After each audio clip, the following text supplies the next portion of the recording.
Bu boyda haqsızlıq, bu boyda Allahsızlıq, bu boyda özbaşınalıq olmaz da. Adam öz millətinin qənimi olmaz. Adam öz gələcək uşaqların qənimi olmaz.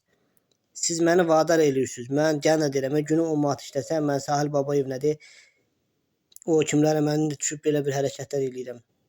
Məni vadar eləyirsiniz ki, mən yəni ölüm həddinə çatım. Sən orada qadın həkimdir, dodağından xəbəri yox. Birinci olaraq həmsə keçirmək lazımdır ki, sən dodağındakı o pula qıyırsan, vurdurursan o dodağı, ancaq mən evdə acından ölürəm.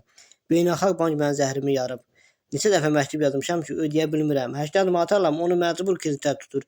Mən bu boyda qapı döyürəm, mənə işlən yoxdur. Bu boyda döymədiyim qapı yoxdur, mənə işlən yoxdur. Niyə? Səbəb nədir? Onun ötü erməni olmalıyıq. Onun ötü erməni olmalıyıq. Onun ötü yaltaq olmalıyıq. Nə yaxşı Perə Petuxa vaxt ayırırsınız. Fikriniz nədir siz? Nə demək istəyirsiniz? Ölmək deyirsiniz, mən də